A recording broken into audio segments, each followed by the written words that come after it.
Okay, so we're going to do graphing quadratic functions. Now, again, this is review. You've done this before, although I do it a little differently than you may have done it last year. So in the past, I have found some students don't like the change for whatever reason. And, but most students, I think, do. I think this way is easier. It's less work. So your teacher in the past may have had specific expectations. You can do it that way if you would prefer. But what I would say is try it this way, okay? Because once it clicks, I think you'll like it. I've never actually known somebody to not like it who gave it a chance, kind of thing. Like most of you will see how it's a bit different. If you remember how you did it last year, depending on who your teacher was. But I think you'll kind of end up liking it this way more. So keep that in mind. It may seem a bit different at first. It's really not different. It's the expectations that are different. But I have a little bit of a sort of trick or just a slightly different way of framing it. But honestly, I think in the end, you'll probably like it better. Okay. So, you learn to graph straight lines in grade 9, and straight lines are really easy because they only have two parts to them. They've got the y-intercept, so where it starts, and then they've got the slope or the rate, so where does it go from there? And is it sloping this way or is it sloping this way? Is it positive or negative? And what's the rise, what's the run, like that's it, right? So we can graph straight lines with the slope and the y-intercept. It's really easy. But nothing else really works that way. Nothing else is quite so easy to graph. So the first way we start graphing new things is with what we call transformations, right? So that's what we're going to review today and talk about today for the rest of today. We're going to talk about transformations. You can only transform a graph if you know what it looks like in the first place, okay? And you probably explored a parabola quadratics with a table of values when you first started learning about them. That's almost certainly what you did. So you may have done one, or you may have done several with just a table of values to see what happens. We're not going to do that. We're going to do one table of values because I want to talk about something specific to that. But we're not going to do any more table of values. We're going to jump right into transformations. Okay? The simplest quadratic is y equals x squared. It's called the parent function or the base function. Okay? People have, or I've heard at some schools they call it the mother function. So parent, but for whatever reason they're genderifying it. I don't know why. It's just people learn it differently, so they teach it differently, I guess. But we usually use parent function or base function. That's what I use. And so this is the simplest form. This is the straightforward form. No transformations on it. That's what makes it the base function. And this is the one that we need to just kind of know what it looks like in order for us to be able to transform it. Okay? And then we're going to explore those transformations, notice a couple of things, and then it becomes really easy to graph any quadratic. Okay? What is the relationship between input and output for the equation y equals x squared? Well, the input is squared to get the output.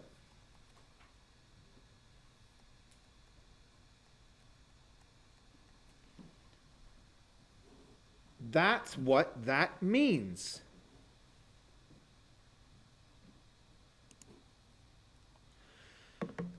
So the important thing that you need to understand to use, I don't want to call it my method, but the way that we're going to graph, what we need to know is we need to know the base relation. We need to know this base relationship. All quadratics share this same basic relationship that you're squaring. Now you might also be adding something. You might add before you square. You might add after you square. You might multiply before you square. You might multiply after you square. Like there are things you can do. Those are the transformations. But every single quadratic shares the same thing, that you're squaring the output. That's what makes it a quadratic. Does that make sense? Kind of, at least. It'll make more sense maybe when we start seeing it. But all of them have an x squared in there somewhere. That's what makes them quadratic. So you're squaring the output among possibly other little things, but always, always, always squaring the output. So that's the fundamental thing you need to keep in mind, that you're always squaring to get the output. So if my input is negative 3, and my input is x, what's my output? I got to square it. And negative 3 all squared is negative 3 times negative 3, which is 9. And that's my output, which we're going to call y. What if my input is negative 2? Well, we're talking about a quadratic here. So to get my output, I have to square it. So negative 2 squared is 4. Positive 4. Negative 2 times negative 2 is positive 4. What if my input is negative 1? How do I get the output? Well, I have to square it, because that's the relationship. Negative 1 all squared is 1. Okay, and so on and so forth. 0 squared is 0. 1 squared. I don't need brackets anymore because I needed brackets for the negative. This is what I was saying before. Watch. Negative 1 squared gives me negative 1. But negative 1 all squared, which is what we're supposed to be doing, gives me positive 1. Even my calculator knows that when I type it incorrectly. Okay? 2 squared is 4. And 3 squared is 9. And hopefully, so there's my table of values. Hopefully, that those values are familiar to you. They give us a set of ordered pairs. Negative 3, 9. Negative 4, sorry, nope, that's wrong. Negative 2, 4. Negative 1, 1. 0, 0. 1, 1, 2, 4, 3, 9. Now, you want to memorize those, not because you're going to be drawing the base graph over and over again, but because we need to know that 3 squared is 9 and 2 squared is 4. That's the fundamental relationship of a quadratic. Input is squared to get output. The other great thing about this method is it scales up to all other kinds of functions. So if you really get this method, if you learn a new function, you could start transforming it like that. Just by thinking about the fundamental basic relationship of that other function.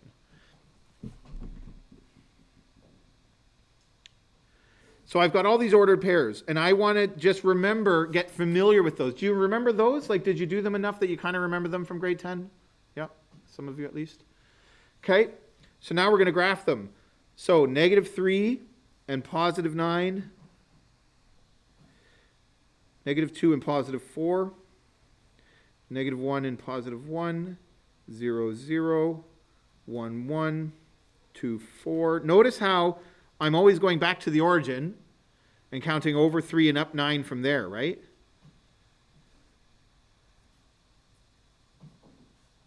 I don't count from the next point or something weird like that.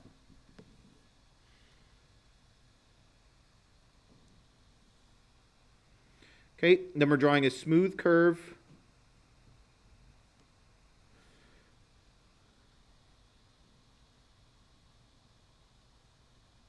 The one thing that's really hard to do, and I've gotten better at it over the years with practice, is trying to graph on a computer like this, because you don't get the same friction sliding your stylus on the screen as you do with like a pencil or a pen on paper, right? You get nice friction and it's easy to draw a curved line, but it's actually quite hard on a computer. Anyway, so that's the base function of the quadratic relationship, y equals x squared.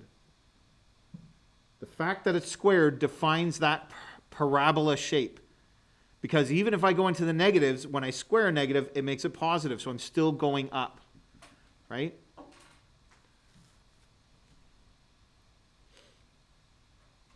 So whether I'm putting it in positive or negative, I square it, I end up going up.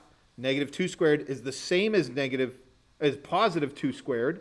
Hence, you get that symmetry. And you remember talking about the axis of symmetry probably, right? So there you go. Any questions so far?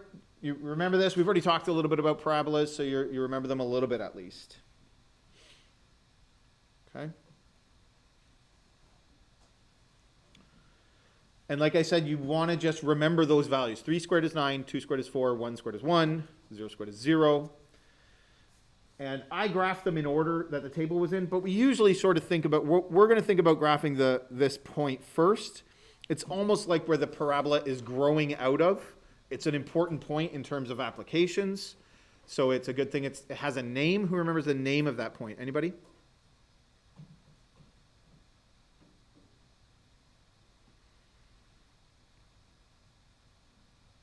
Anybody? Anybody? Shout it out if it comes to you.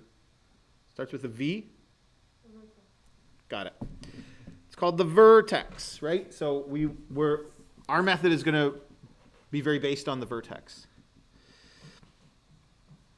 Now that we know what the base function looks like, we can easily graph any other quadratic function by considering the transformations that are involved. So in order to do that, I'm going to flip over to a little visual demonstration. Okay?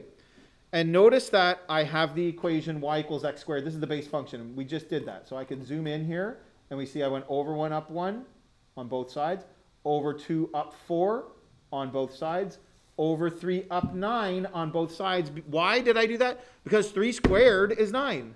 And that's the relationship. If I'm going over 3, that's my x's. How far do I go up? Well, square it, 9. Right? That's what a quadratic is.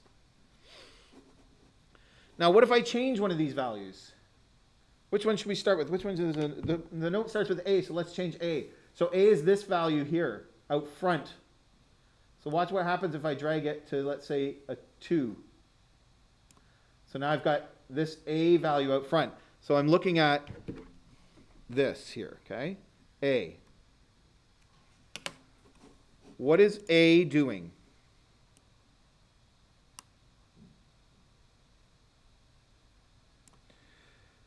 So it's taking these points and it's stretching them. Why would I say it's stretching? Well, this point was small and it only moved a little bit. This point was bigger, this 9 up here, and it moved it a lot. So it's stretching it.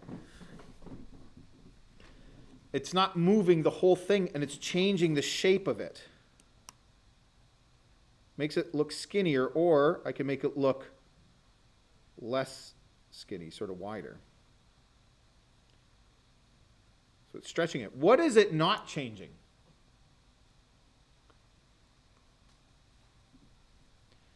I'll drag it back and forth. What's not changing?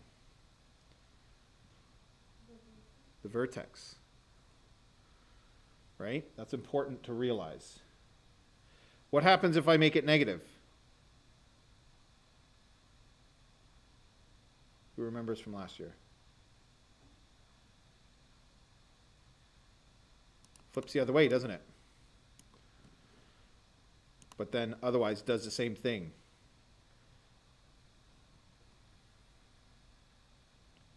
Okay? So that's the A. So the A, that's already written here for us, stretches or compresses the graph vertically. It didn't change anything. Look at those points.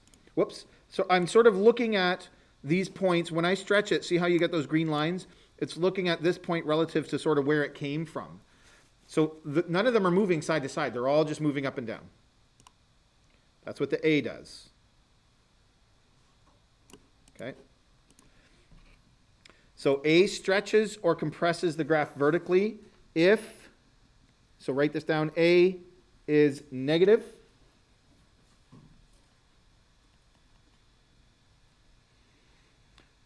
Or in a formal way, we say A is less than 0. It flips the graph. The nice way of saying that is it's a reflection. Okay? But it flips. But we actually call it a reflection. Oops. In the x-axis.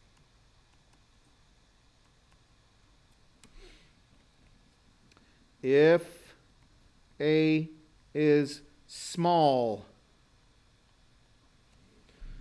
between 0 and 1, or 0 and negative 1. A can't be 0. If A is 0, you don't have a quadratic. So if A is small, now usually that looks like a fraction for us. But fractions can be big. 1,000,000/3 is a fraction, but that's a big number. Right? It's 333,000 and a bit. So if A is, we're going to call it small, but usually it's going to look like a fraction. So between 0 and 1, 0 less than x less than 1, sorry, less than A.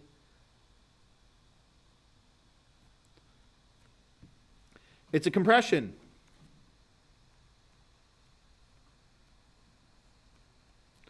And if A is big, it doesn't have to be very big, just bigger than 1.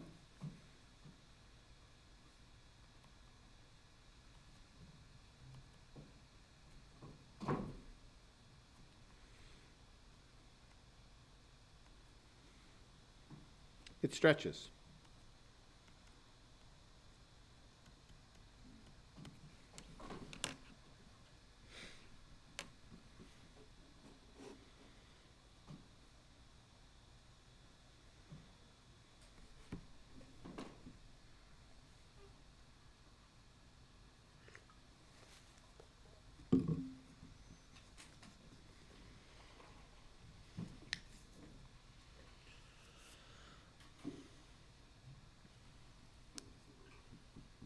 If you ever don't, if I ever move the screen and something's gone off the screen, you can ask me to put it back up if you just need a word, but you can always get it off the Google Classroom, right? So you can always go in any part of the note that you may have missed, it'll be posted. So don't worry too much. I would rather you be listening and following what I'm saying than trying to get everything written down. It's a good skill to be able to take good notes, but you need to hear what I'm saying. That's more important. And watch if I'm doing a demo or if I'm explaining something. I might be circling things, pointing things. It's better that you're watching than desperately trying to get stuff written down. We're going to look at H next. H is here, right? There's my H. So what's important about H is it's inside brackets, and I'm adding or subtracting it to x before I square. That's what it means by being in brackets. It happens first, before I square. So H is in the brackets. So here's H. And remember, this is the parent function, y equals x squared. So when I drag it, it has changed it that way. And what does H do? It's moving it left or right. It's not moving it up, down. Is it changing the shape? It's not changing the shape. It's just moving it left and right. Okay? That's all it's doing. But notice, which direction did I move it there? Okay, so starting at 0, I'm moving it to the right. But it says x minus 5 in the brackets. So that's counterintuitive because we would think subtracting 5 would move it left 5 because that's where the negatives are. That's where negative 5 is. So why wouldn't subtracting 5 move it that way? Well, it's a little bit tricky to see. You got to kind of really look at the numbers, an example of numbers. It's not worth it. We just remember that when it's inside the brackets, it has the opposite effect than what we would expect. And you probably remember this from last year, and it's weird at first, but you get used to it. Inside the brackets, I do the opposite. Outside the brackets, I don't. Okay? So H shifts the graph left or right, but doesn't change the shape, and it is opposite of what you would expect.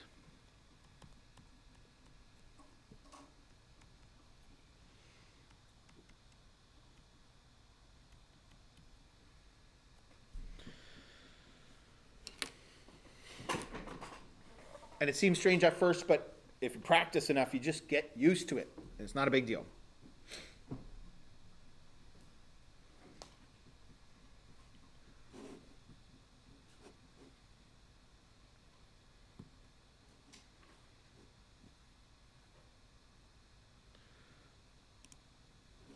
Okay, last one is K.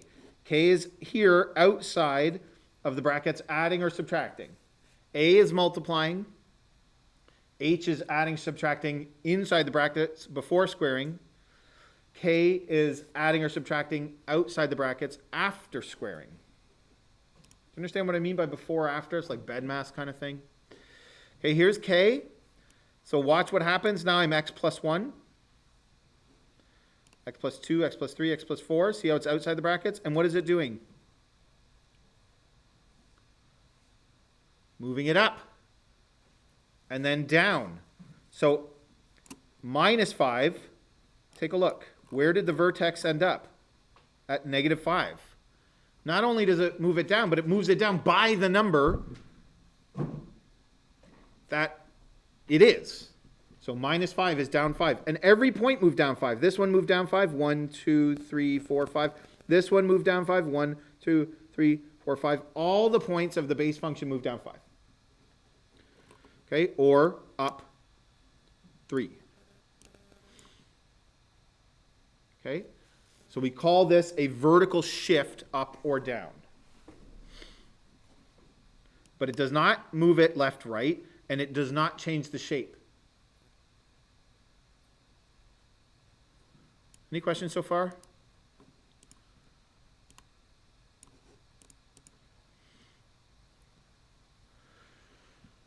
I'm going to use this little demo to demonstrate the method that we're going to try. And some of you might not even think it's different. You might be like, yeah, that's kind of what I do. And some of you are going to be like, that's not really the way I remember it. That's been my experience. Okay, so just be aware, and that's fine if you think it's a bit different. Here's what I'm going to do. Because A changes the vertex, we're going to do it last. Sorry, because A doesn't change the vertex, we're going to do it last.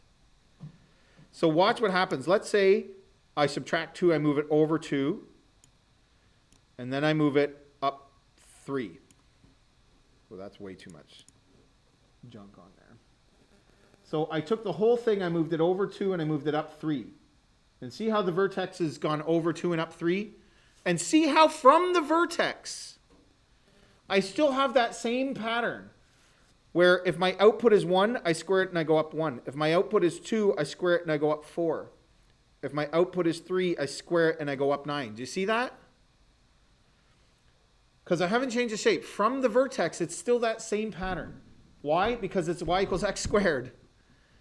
I mean, this one is y equals x minus 2 squared plus 3, but it's still fundamentally, it's y equals x squared. So inputs are squared to get outputs.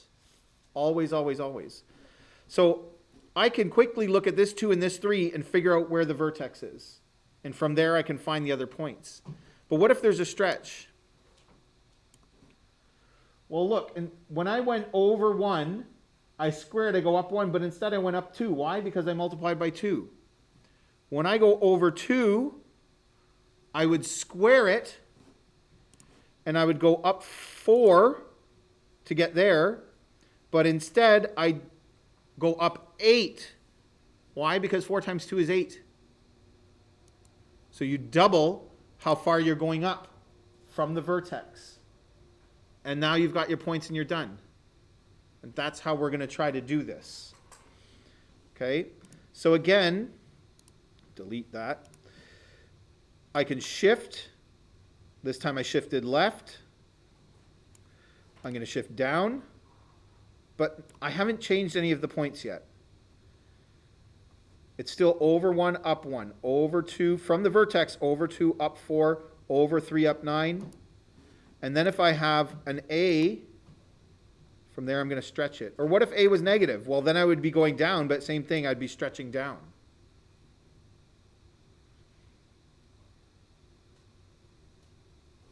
Any questions on that?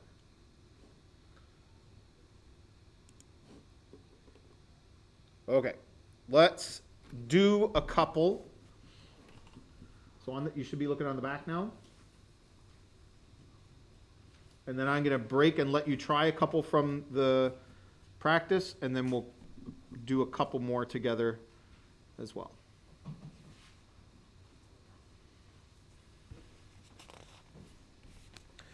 There was a little note there. To graph, we're going to find the vertex first, then think of the pattern of growth, if it's stretched or compressed, and if it's opening up or down.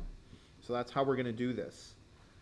And then we're going to answer all these questions like domain, range, and all these different things about it, and that just gets us thinking about these important properties and how the transformations change them, that kind of thing, okay? Okay. So, I'm actually going to do the transformations first, and you have an organizer as a handout, that long piece of paper, or if you're working at home, you can print it out. It's a PDF in the classroom, or if you want another copy when you go home over the weekend or whatever, you can print out yourself another one if you have some long paper. It changed the order of these things, so we do the transformations first. So one really useful little trick is to write down the values of A, H, and K. Somebody give me one of them. We don't have to do them in order.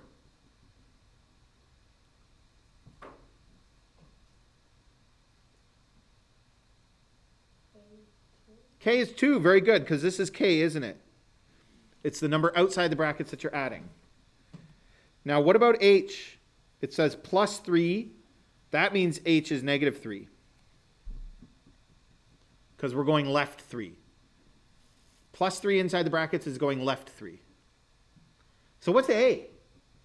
Some people might say it's 0 because there's nothing there. But if it was 0, you'd be multiplying by 0 and everything would disappear. It's not 0, it's 1. Okay? You don't need to know that necessarily. But in other words, there is no stretch or compression. Okay? So this is a horizontal shift.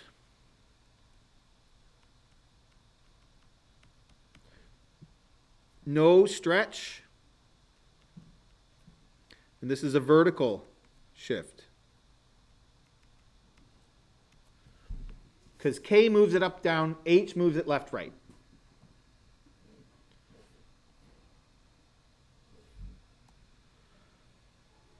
You don't have to write that stuff down, but that's where we're getting these things from. Now, if you're asked to write out the transformations, this is what we do. You don't have to say this either. You don't, but maybe you want to. No stretch. Just so you, because you've thought about it anyway, so why not write it down? It has a horizontal shift. Which way are we shifting? Left. And by how much? 3. So there's 4 parts to this. The type of transformation, which is a shift. Is it vertical or horizontal? Horizontal. That's the second part. Which direction? Left. And by how much? 2. So you need all 4 of those words. We're not going to write out horizontal every time. We're just going to say H. Okay, we'll streamline this a little bit. But horizontal shift, left 3. Don't say negative 3. Don't say horizontal shift, negative 3. I want the word, the direction. It's going left. Okay? Then it has a vertical shift. So same thing. It's a shift. Which one? Vertical. Is it up or down? It's up. And it's up 2. Because it was plus 2 on the outside of the brackets.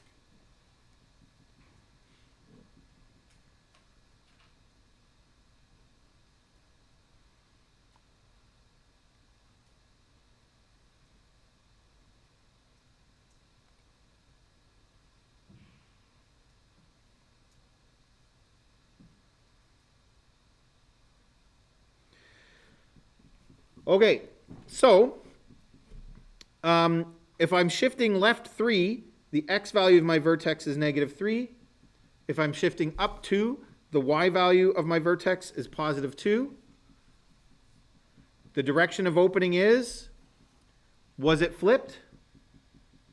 Was not flipped, so that it's up. Good. Right? If it had a negative out front, then it would flip and be down. And growth pattern is probably not something you've seen before. Kind of because I made it up. So that's probably kind of why. But this is how we're going to do the growth pattern. And you're going to see how this is useful. This, you don't have to write this out. Because if you do it the way you learned in grade 10, they don't do it with the growth pattern. So you don't, this is not for marks. But on the sheet, there's going to be a space for it because I think it's helpful, especially when we start stretching things. And what we do is we talk about the inputs and outputs. So I write O for over. In fact, I'm going to write out the word just once. Over. And since we're going up, I'm going to say up. So if I go over 1, how much do I go up? Square it. So 1. If I go over 2, how much do I go up? 4, because you square it. If I go over 3, how much do I go up? 9, because you square it. See those same numbers. Because that's the basic fundamental relationship of a quadratic. I know I'm saying the same thing over and over and over again, and maybe it's getting annoying, but it's because it's important, and I want to hammer it in. Okay? And now we can graph. With the vertex and the direction of opening in the growth pattern, I can graph this all in one shot. I don't have to graph it 3 times or whatever. So I find my vertex. It's negative 3, 2, because I shifted over 3 and up 2. There's no stretch. So it has that same pattern of over 1, up 1, and positive and negative over, right? Back to the vertex, because it's always from the vertex. Over 2, up 4, left and right, negative and positive. Negative 2 squared is 4, positive 2 squared is 4. And over 3, square it, up 9. So that's 4, 5, 6, 7, 8, 9. And 9.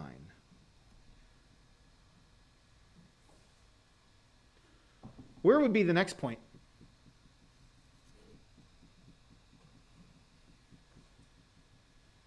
So I could do the graph now. Let's do it.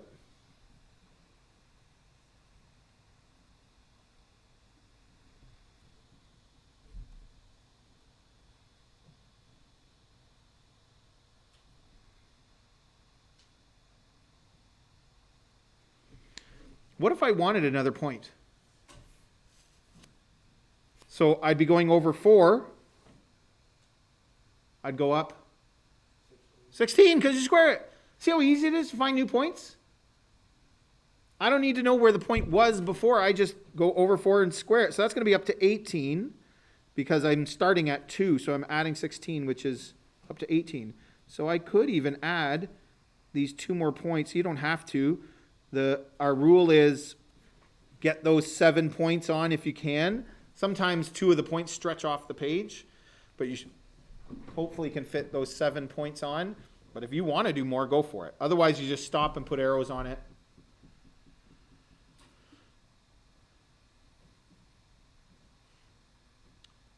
Everybody watch just for a second. Let's say I have a parabola over here that I've drawn.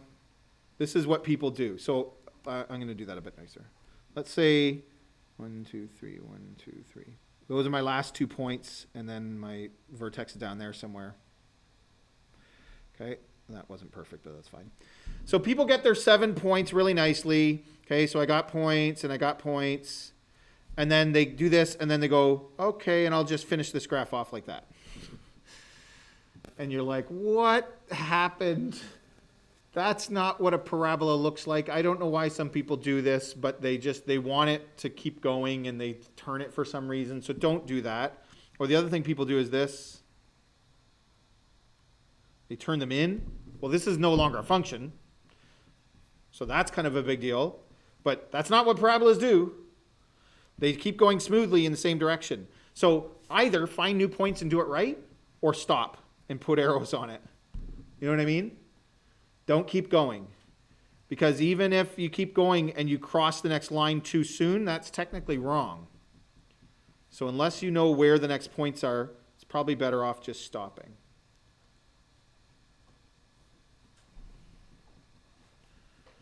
I want to do one more, and we're kind of getting tight on time here. So we should have started this a bit earlier, I guess. So I'm going to skip. Actually, I'm going to talk about the max-min value. I'm going to skip domain and range. We've done a lot of it. I'll talk about the max-min value in the axis symmetry.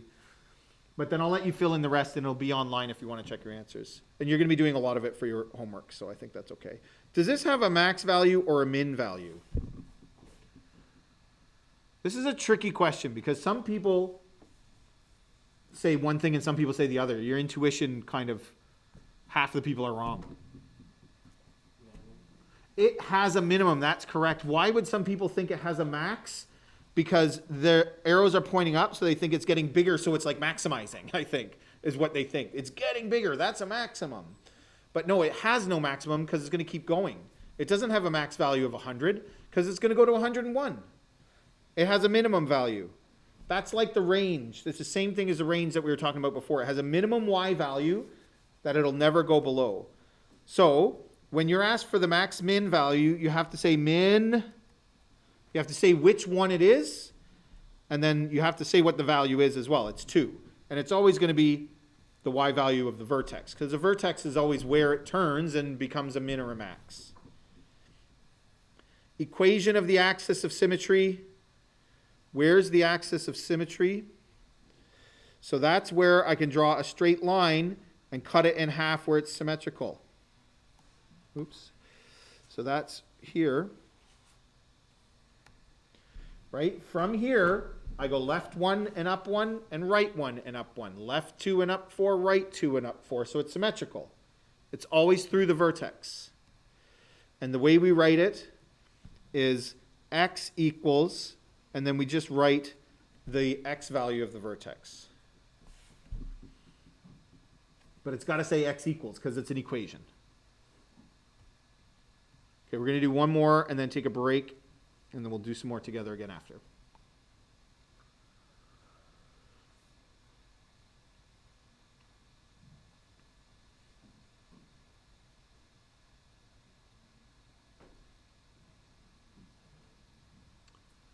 So this one, the first one we did, had a horizontal shift and a vertical shift. What does this one have?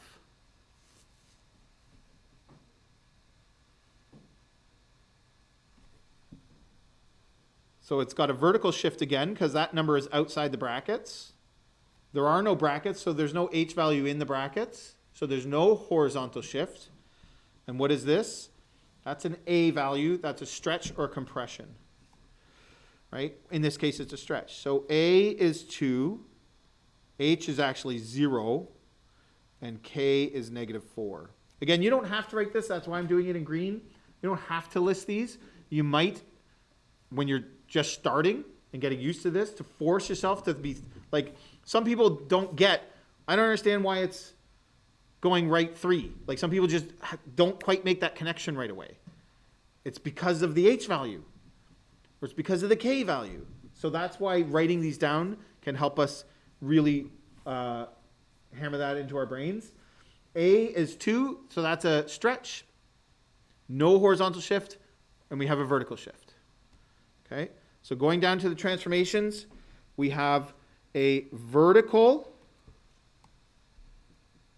stretch by a factor of 2. I would like you to say it exactly that way. So V dot is fine. You don't have to write out vertical every time. Vertical stretch, you can't. You have to write stretch because if you just write S, that could be a stretch or a shift.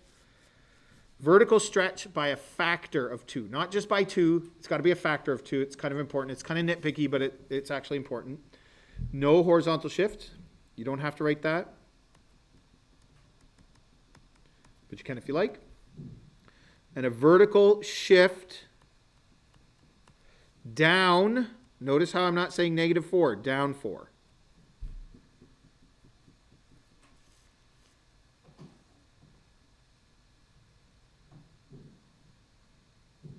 Now the stretch does not impact the vertex.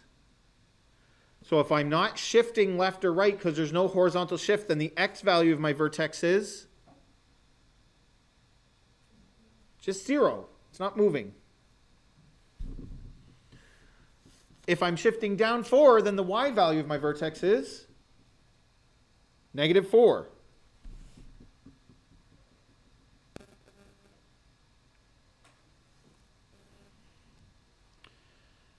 Is it opening up or down?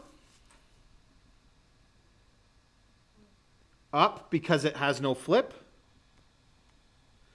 So I'm going over, and then I'm going up.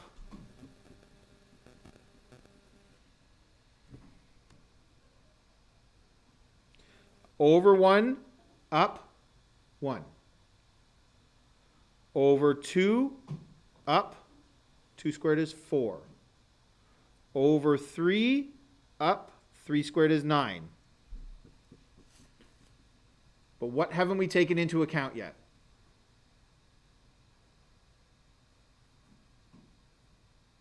What's missing? The stretch, right? So where does the stretch come in? So here's my trick. This is the last thing that you need, and then you can do it all. I'm changing the ups. I'm not going up 1, 2. I'm not going up 1. I'm doubling that. Instead of up 1, I double it and I go up 2. That's what a stretch does. It doubles how far you go up. I'm still squaring it, but then I'm also doubling it. Like, look at the equation. You square, how much you go over, you square it, then you double it. Right? That's what you're doing in BEDMAS. So I go over 2, square that 4, but I have to double it and actually go up 8. Over 3, square it up 9, but double it, I actually go up 18. Okay, and now we can put all that together. So my vertex is 0, -4.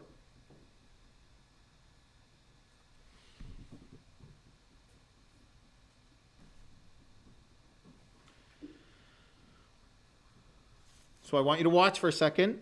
I go over 1, square it up 1, but because A is 2, I have to double that and I actually go up 2. Both sides. Over 2, up 4, but double it and go up 4 again to go up 8 total. Over 3, up 9, and then up 9 more. So 5, 6, 7, 8, 9. To go up 18 total. Or you can count 18 squares however you want to do it.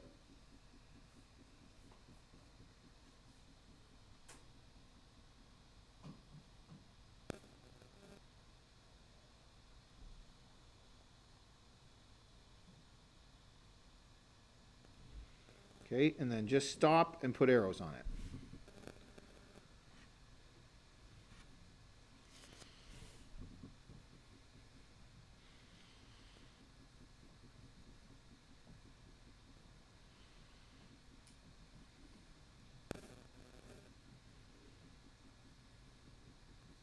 Any questions? Does that feel different than how you did it before? So some people are saying kind of, some people are saying no. Is there anybody who's willing to say yes, that feels different to me? Or does it feel the same?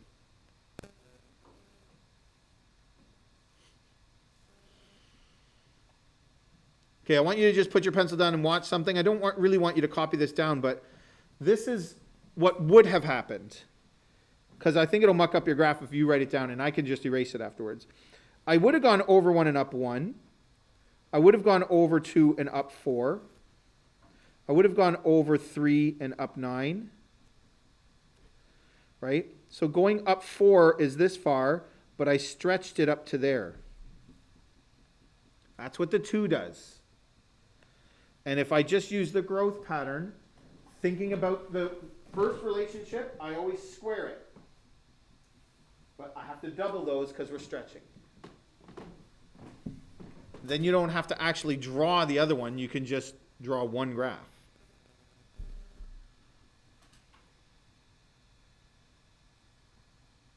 I'll leave that one there. Any questions?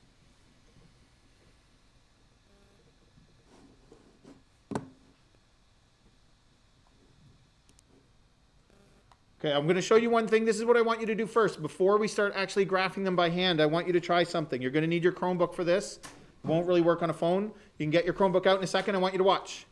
You're going to go to the classroom. This can be really useful. If you think you've got this, you might only do a couple of these and then move to doing it on paper. Ultimately, you need to be able to do it on paper. But there is this applet. It's a link, and it's in lesson number 3, because that's what we're doing right now. Lesson number 3 of Unit 1.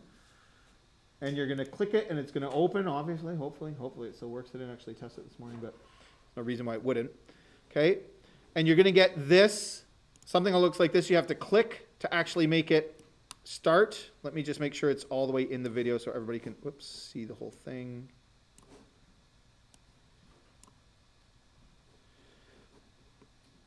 So there we go. It looks like this. And you can hit this to make it full screen if you want. It'll make it bigger.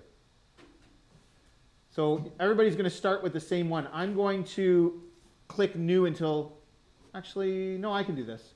Okay, here's how this works. If you want to move the grid around, and you might have to do that because you might have to graph somewhere that's off the screen, you click the move grid button, and then you can grab this and move it around. But ultimately what we're going to be doing is we're going to be placing points. So I'm going to click place point. I'm going to use the H value and the K value to find my vertex. So where's my vertex? This is a shift right 5. This is a shift down 4. So I'm going to go from 0, 0, I'm going to go right 5 and down 4. And I'm going to click and put a point. Okay? From there, I go over 1 squared up 1, over 2 squared up 4, over 3 squared up 9. But we're doubling those. So I'm going to go over 1, square it up 1, but double it to go up 2. Over 2, up 4, but double that because 2 squared is 4, and go up 8.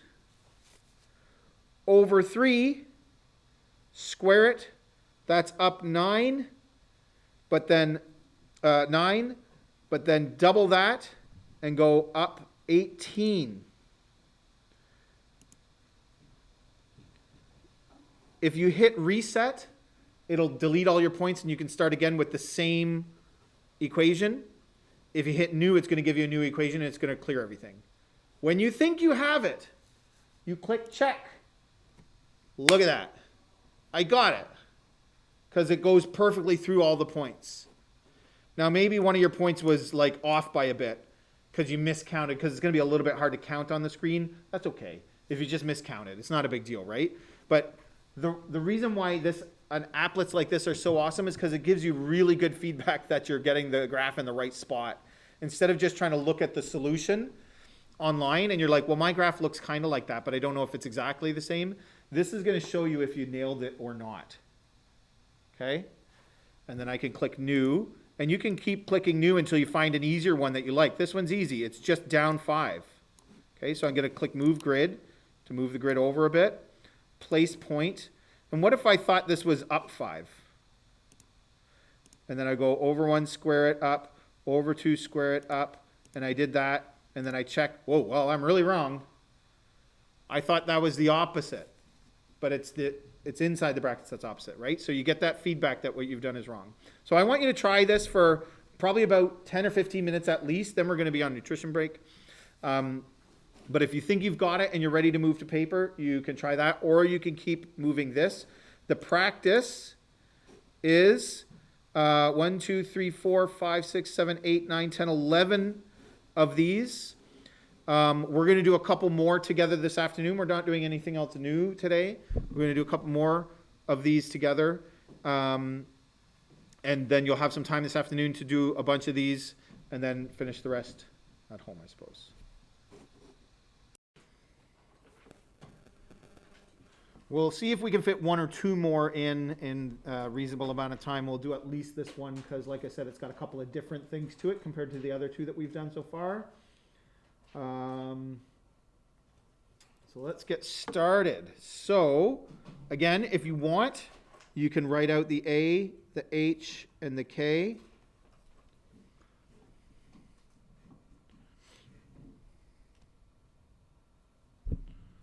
So A is -1/2. This value out front. You don't have to do them in order. You can do them in whatever order it jumps out at you. You include the negative, and in this case it's a fraction.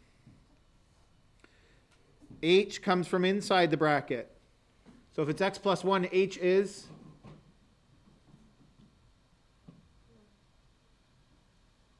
close? -1.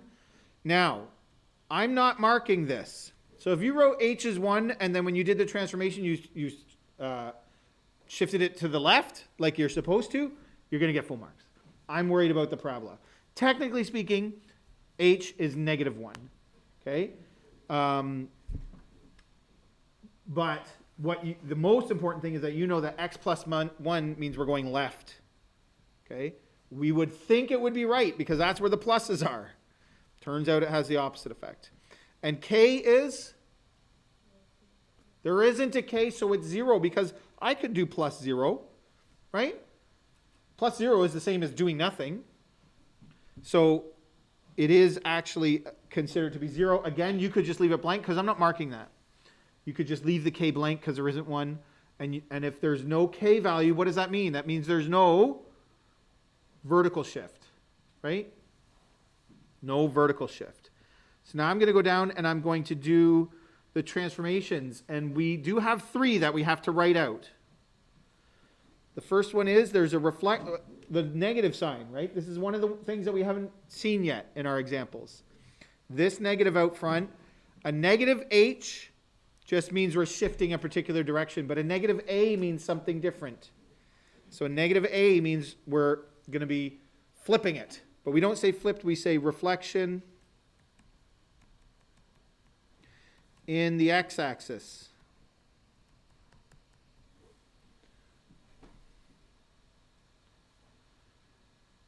And the A value is 1/2. So when the A value is 2 in the previous example, that was a stretch. Because when you multiply by 2, that makes things bigger. Take any number and multiply by 2, you're making it bigger. Not any number, but big numbers, right? Whole numbers. So, but what if it's not a big number like 2? We're multiplying by 1/2. What's that going to do? That's going to make it smaller. So this is called a vertical compression.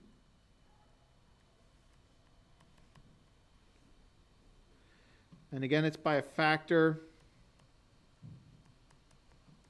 There's a lot of disagreement on what you say here, so I don't really care. You could say by a factor of 1/2, or you could say by a factor of 2 because you're compressing it by a factor of 2 because we're dividing it by 2, or you could say by 1/2. Either's fine. No vertical shift, but we have a horizontal shift. So remember, we have to say that it's horizontal. We have to say that it's a shift. Is it going left or right? If it's horizontal, then it's either left or right. It's x plus 1, so that means left. And then by how much? 1. Not horizontal shift, -1. I want to see the word left in there.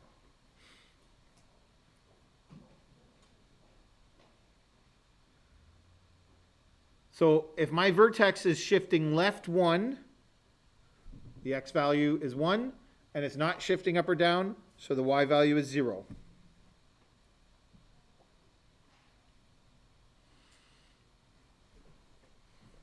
Direction of opening. Down, because we had that flip, that reflection.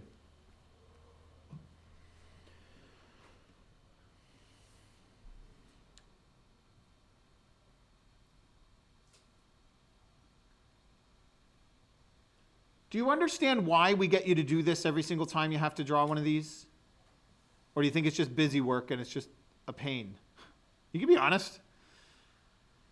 The reason why is because if you've thought through all of this, now you can go graph it. That's the whole point. Eventually, you're going to get to a point where you just do it. You don't have to do all this busy work. You don't have to do all of this stuff. You just can graph it, right?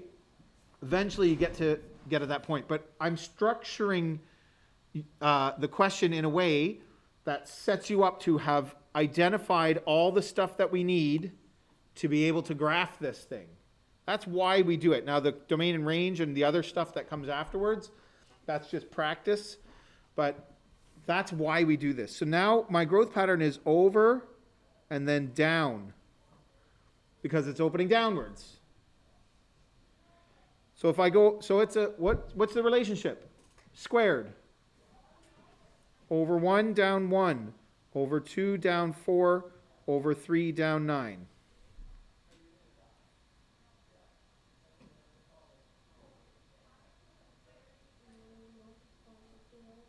But now we have to multiply. What are we multiplying by? Last time we were multiplying by 2 because a was 2 and that stretched it. This time a is a half. So if we multiply by half, we're actually dividing by 2. So you can think of it either way you want. Okay? So we're going to multiply by a half, or you could say divide by 2.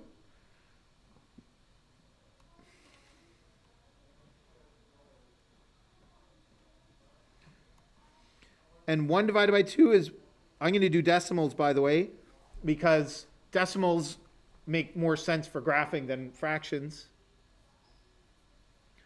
4 divided by 2, 2. 9 divided by 2, 4.5.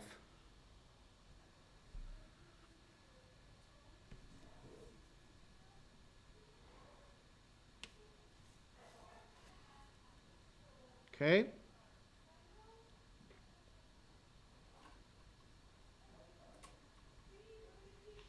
And now the vertex, the direction of opening, and that growth pattern, that's all we need to graph this thing. So the vertex is negative 1, 0. That should be a negative 1. How come nobody caught that? Negative 1, 0.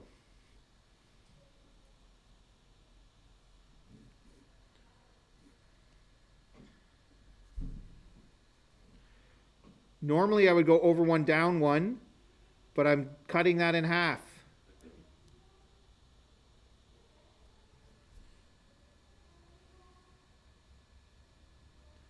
Normally I would go over 2, down 4, but I'm cutting that in half.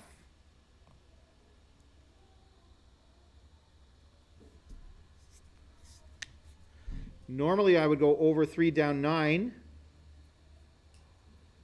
but I'm cutting that in half, 4.5. What would be the next point?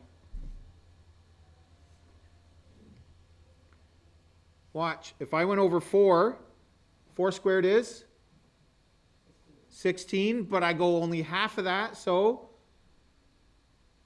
half of 16, 8. And because I'm starting at 0, that's easy to find. See how easy it is to find new points with this method? It's really, really easy if you can do that math in your head. 5 squared is 25. 25 divided by 2 is 12.5. You might not be able to do the decimals in your head. That's fine. 6 squared is 36. Divided by 2 is 18. Like I could, and we don't have to, but I could, if I wanted to, find a whole bunch more points.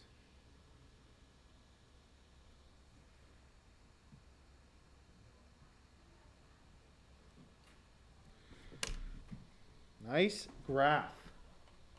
Really nice. and pretty quick.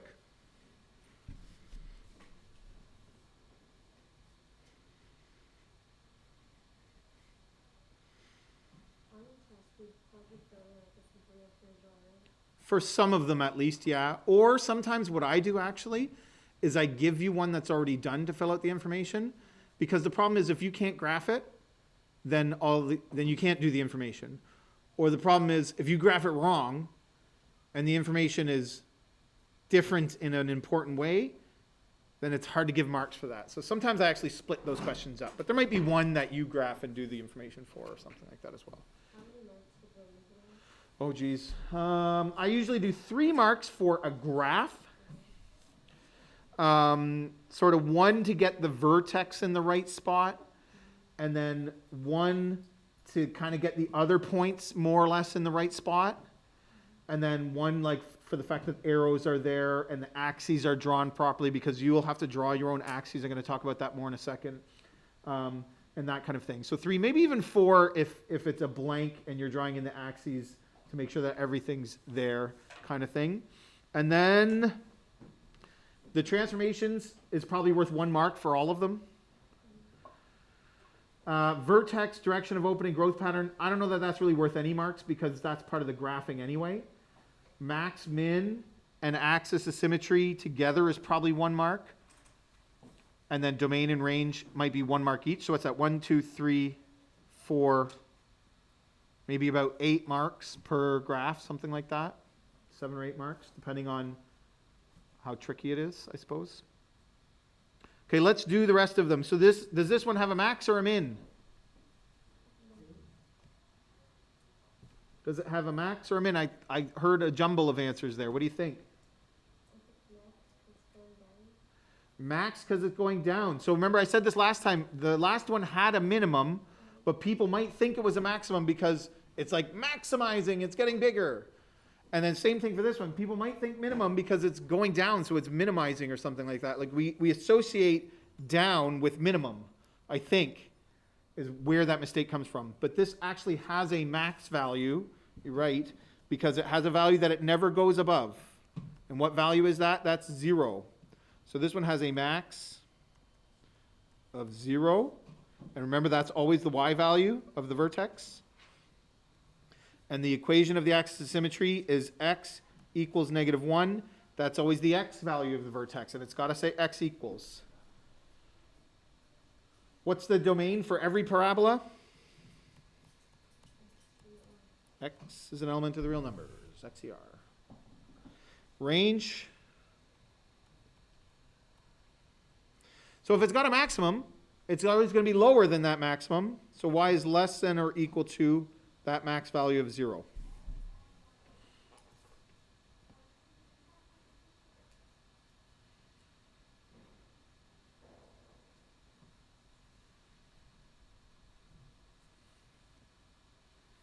Any questions about that?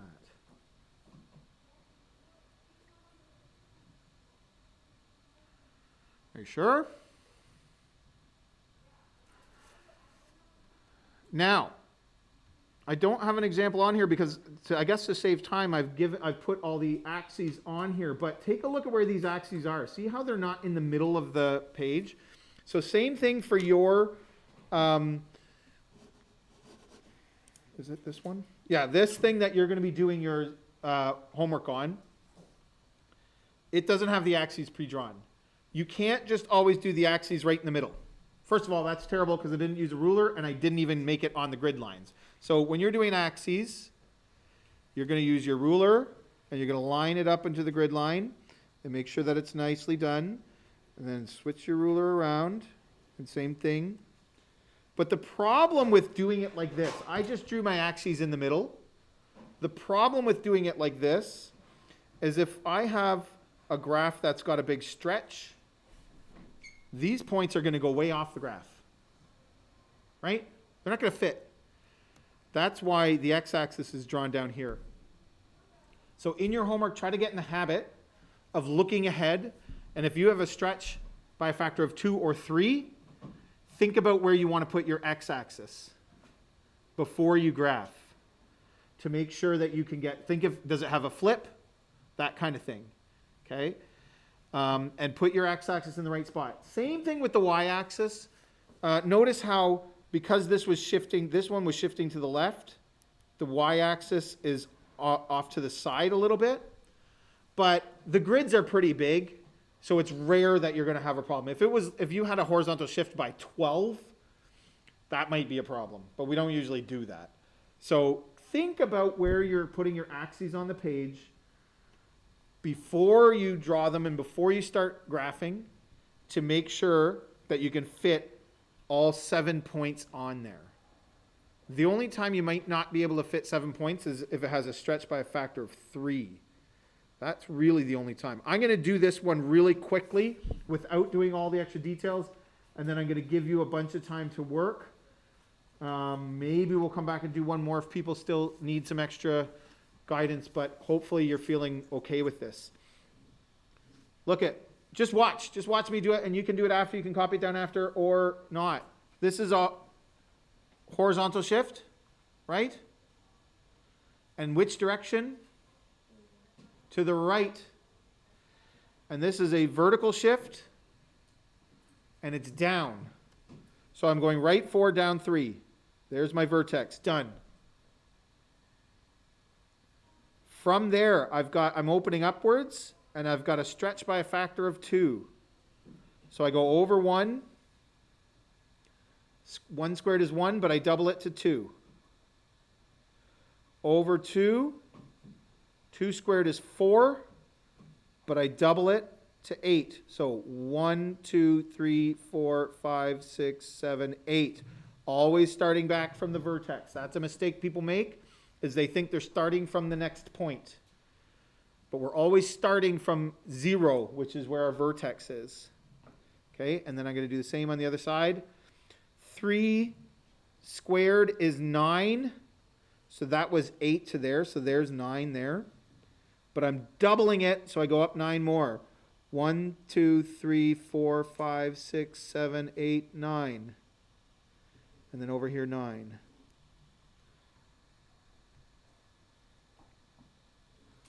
And just like that, we've got our parabola drawn. And it only took me, 30 seconds? Or something like that. And that was even including explaining it. So once you get this, it's pretty fast to come up with these things. When you were doing the applet, did you find it easy? Like did you find you were able to just kind of do it quickly like that without writing down all the details and just thinking about those transformations? Like, were people getting the right answers when they did their check?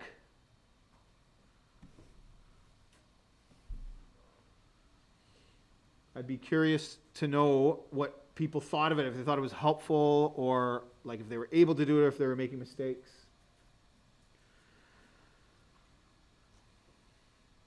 Okay, so I'm going to stop there and let you do some practice.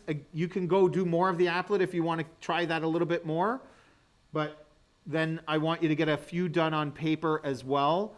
And you can check your answers. I believe the solutions have been posted. I'll double check, and if they're not, then I'll put them up. And check your answers. Make sure that your graph is opening the right direction. That's an easy thing to see when you're looking at the solutions. Make sure that if you're supposed to shift right, you shifted right and not left, because that's an easy mistake to make. Otherwise, make sure that your graph looks mostly like the graph in the solutions, and you can also check to make sure that you've got the details done correctly for those.